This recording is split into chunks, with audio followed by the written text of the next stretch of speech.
Selamat datang di sesi deep dive kita hari ini. Kita punya satu sumber yang menarik nih. Sebuah teks renungan singkat, judulnya Renungan Siang. Damai Bukti Internal. Fokus kita simpel aja. Gimana sih rasa damai yang dalam itu bisa dianggap sebagai bukti internal? Bukti akan sesuatu yang lebih besar gitu. Teks ini ada nyebut ayat Alkitab juga, Filipi 4.7. Tentang damai sejahtera Allah yang katanya melampaui akal, terus memelihara hati dan pikiran. Nah, misi kita kali ini, kita mau bongkar bareng-bareng. Apa sih maksudnya damai sebagai bukti ini? Menurut sumber ini ya. Oke, mari kita langsung bedah ya. Sumber ini kan mulai dengan pertanyaan dasar nih. Gimana kita tahu kalau saksi internal, ya semacam kesadaran atau penegasan dari dalam diri kita gitu, itu beneran ada, nyata? Apa jawaban kuncinya di teks ini? Iya, jawaban utamanya menurut teks ini itu adalah fenomena yang disebut damai sejahtera yang tidak masuk akal. Jadi ini bukan rasa tenang yang biasa-biasa aja ya, tapi sebuah ketenangan yang mendalam. Dan munculnya itu justru pas di tengah situasi yang ya logikanya harusnya bikin kita panik atau cemas banget. Jadi ketenangan yang aneh gitu, melawan kondisi. Damai sejahtera yang tidak masuk akal. Wah, frasa yang kuat ya. Terus teks ini pakai metafora lagi, menyebutnya sidik jari Roh Kudus. Jadi penekanannya itu bukan di rasa nyamannya ya, tapi justru di anehnya itu. Kok bisa muncul pas lagi susah gitu? Itu sidik jarinya. Tepat.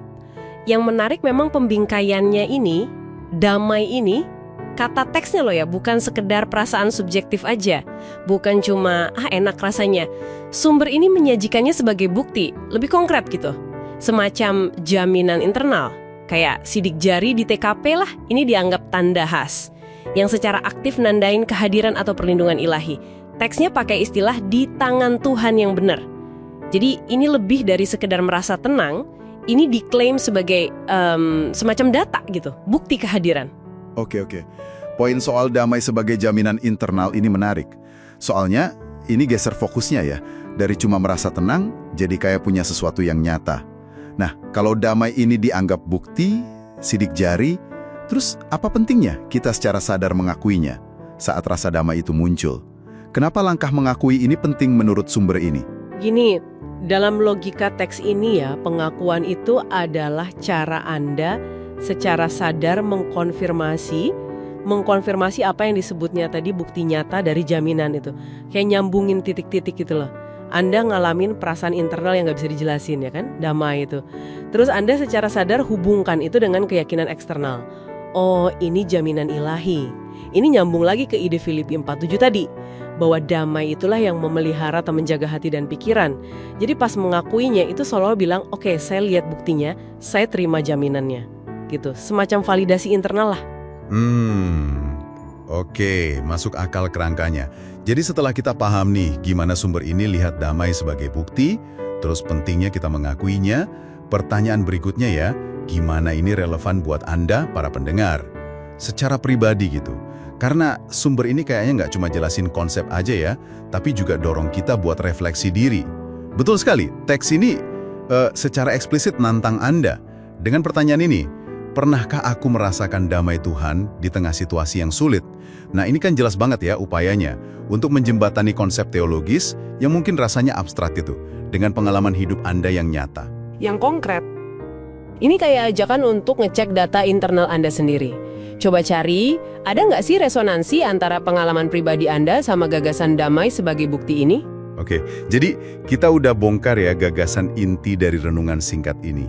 Tentang damai yang tidak terjelaskan sebagai bukti internal. Semacam sidik jari spiritual katanya.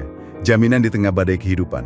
Ya, intisari utamanya itu bagaimana sumber ini secara tegas mengaitkan sebuah perasaan internal, rasa damai yang mungkin terasa irasional itu, langsung dikaitkan dengan sebuah klaim keyakinan, adanya jaminan ilahi gitu. Menurut teks ini, yang satu itu jadi validasi, jadi bukti buat yang lain. Terutama pas Anda lagi di situasi sulit. Nah, sebagai penutup nih, ada satu pemikiran buat Anda bawa pulang, buat Anda renungkan.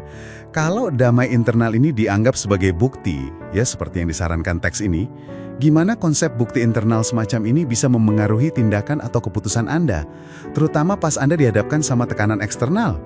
Atau mungkin data, argumen dari luar yang kelihatannya bertentangan banget sama rasa damai di dalam diri Anda itu? Mana yang akan Anda percayai sebagai data yang lebih valid? Yang di dalam atau yang di luar? Sesuatu untuk Anda renungkan lebih lanjut ya.